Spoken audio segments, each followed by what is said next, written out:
Marvel Studios' Fantastic Four is simple yet fantastic. If Thunderbolts was similar to Phase 1 movies in terms of characters, then this movie is a proper Phase 3 movie in terms of satisfaction and experience. A tight screenplay that keeps you engaged throughout the runtime, with memorable sequences, simple yet heartfelt story, likable characters that you would want to see more of, and a satisfying final climax. This movie had all these qualities, but this movie is not perfect. It does have its flaws, so let's talk about the positives and negatives of this movie so you can ultimately decide whether to watch this movie on big screen or not. The family.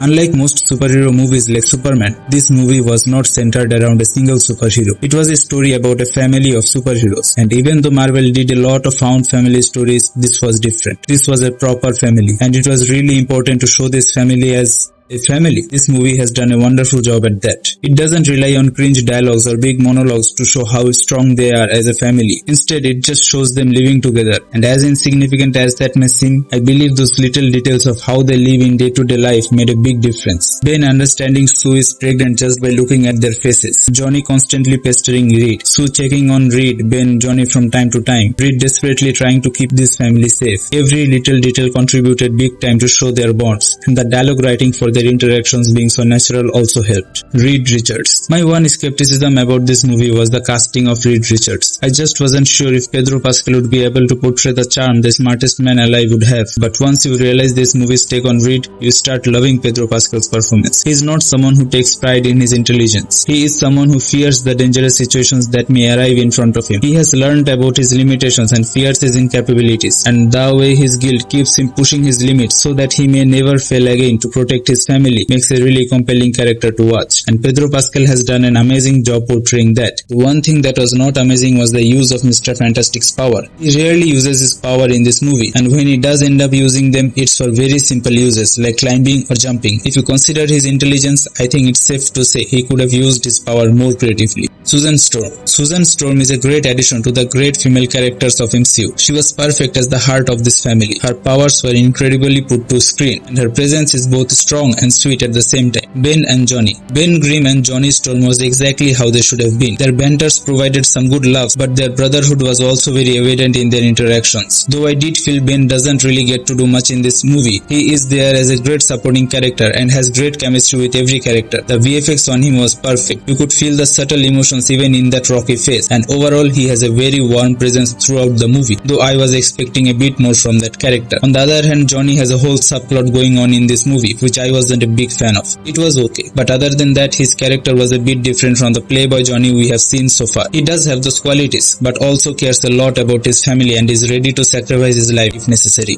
Visuals. This movie will be one of the rare MCU movies that is going to be remembered for its visuals. The retro-futuristic aesthetic works perfectly for this movie. The set designs looks fantastic. The VFX looks great, but what will stay in your mind after this movie ends is the whole sequence in space. Definitely one of the best sequences in superhero movies in a long time. Galactus and Silver Surfer. There will be two kind of reactions to Galactus. If you are a comic book fan, then you will love how perfectly he was shown on big screen, but will also feel a bit unsatisfied regarding how his powers were showcased. But if you are an average movie-going audience, then you will love this big scary space dude. And as far as I am concerned, I really loved him as the villain. Because thanks to him, after a long time I saw a climax battle that was engaging to watch, and I wasn't sure what was going to happen next. Coming to the secondary villain, Silver Surfer, she was good, she was really good, but fell short of being great. The way she was used in first half was really enjoyable to see. A truly terrifying foe that seemed too much of a trouble for our team, but in the second half her story was way too predictable and it also felt rushed. She just kept appearing and living out of nowhere. Final verdict. All in all, this was a fairly simple but focused movie that will keep you engaged throughout the runtime. There are some shortcomings, but none major enough to ruin the experience. But there are definitely some amazing sequences that demand the experience of a big screen.